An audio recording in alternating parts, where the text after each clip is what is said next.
Today I'm working on a 1990 F150 with the straight 6 300. We've got two issues we're going to tackle today. The first one is going to be the starter replacement, and then the second is going to be a fuel crossover issue. So let's get underneath the vehicle and take a look at that starter. Okay, here's our starter underneath the truck, and as you can see, we got a couple of things in our way. First one, we're gonna have to get this O2 sensor out so we can pull and drop it out. Second is, we're gonna have to take these bolts here and on top, and those are 1/2-inch bolts, and the O2 sensor is a 7/8 wrench.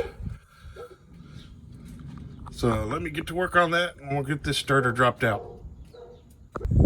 Okay, we got their old starter out, and here is our new starter.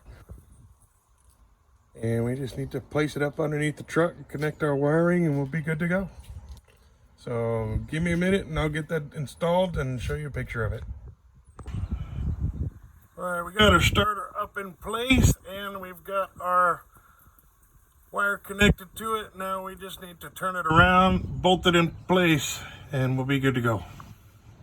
Okay, we got our starter bolted in, got the power wire on, the ground wire on, and we are all done.